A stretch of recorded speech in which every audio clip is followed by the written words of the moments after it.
7 expensive mistakes new oil palm farmers make and how to avoid them. Most people think the biggest challenge in oil palm farming is raising enough money to buy land. It isn't. In reality, many plantations fail because of a few costly mistakes that could have been avoided before the first seedling was even planted. Some farmers lose an entire year's growth because they planted at the wrong time. Others spend thousands of dollars on fertilizer that barely improves their trees. And some don't realize their plantation has a serious problem until years later, when it's already too late. The painful part? Most of these mistakes are made by intelligent people who simply didn't know what to expect. If you're thinking about starting an oil palm plantation, or you've recently planted one, this video could save you years of frustration and a lot of money. Let's begin with the first mistake. Mistake 1. Buying cheap or poor quality seedlings. One of the fastest ways to destroy your investment is trying to save money on seedlings. Many beginners look for the cheapest nursery they can find. After all, if you need hundreds or thousands of seedlings, every dollar saved seems important. But here's what many don't realize. A poor quality seedling doesn't just grow slower. It can remain less productive for its entire life. Remember, an oil palm tree can produce for more than 25 years. So a bad decision made on day one can affect your income for decades. Some fake nurseries even sell ordinary palm seedlings while claiming they're improved hybrid varieties. Everything looks fine during the first year. The disappointment comes several years later when the harvest is far below expectations. Buying certified, healthy seedlings may cost more today, but compared to decades of production, it's one of the best investments you can make. Never judge seedlings by price alone. Judge them by their long-term value. Mistake 2. Planting without testing the soil.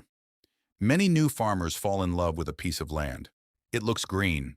The price is reasonable, so they buy it immediately.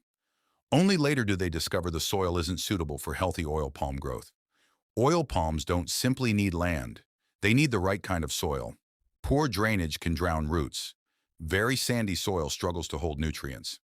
Highly acidic soil can reduce growth. Many of these problems can be corrected. But correcting them after planting is often much more expensive than identifying them beforehand. A simple soil test can reveal nutrient deficiencies, pH levels, and other conditions that help you make better decisions. Think of it this way. You wouldn't build a house without checking the foundation. Your plantation deserves the same level of planning. Mistake 3.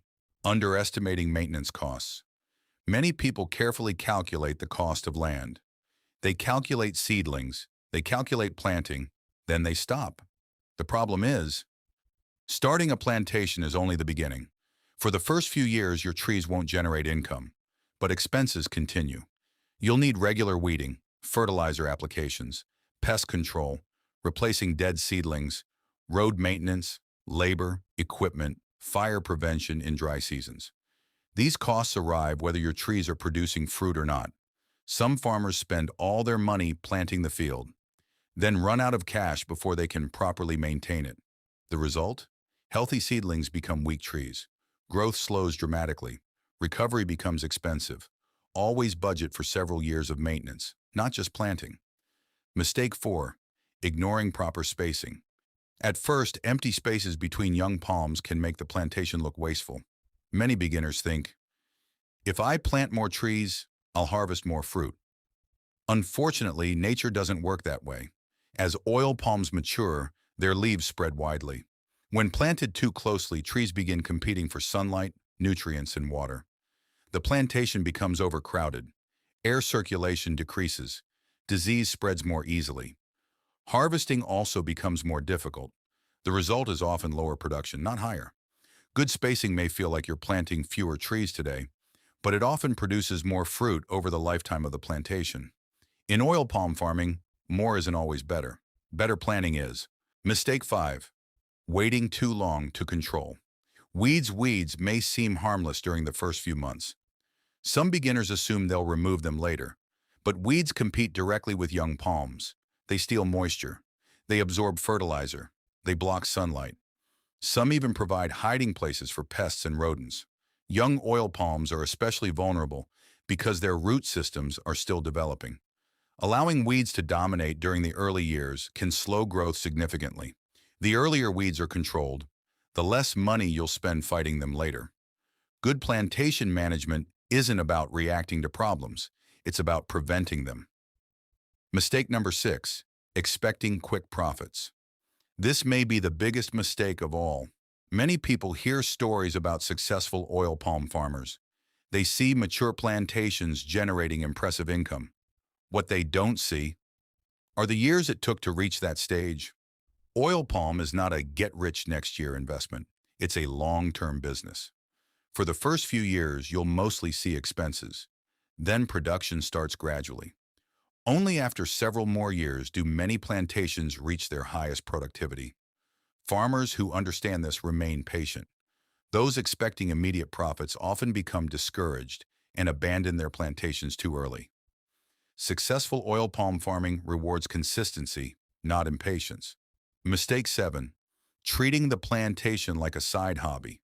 Some people think once the seedlings are planted, the hard work is over.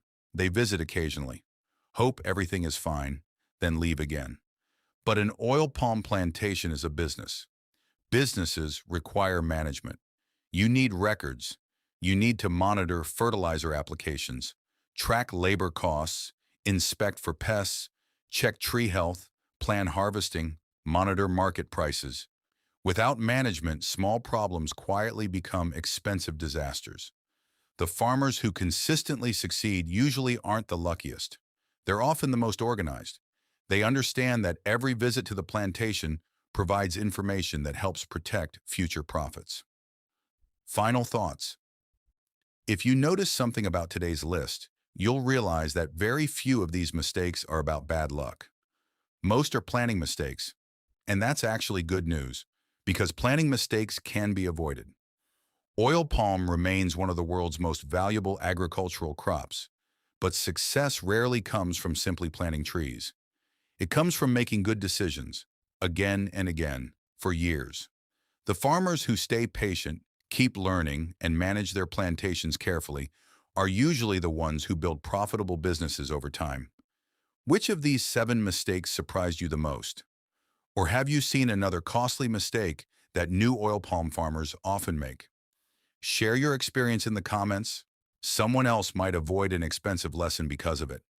If you enjoy practical, real-world videos about oil palm farming, plantation management, costs, risks, and profitability, subscribe to the channel.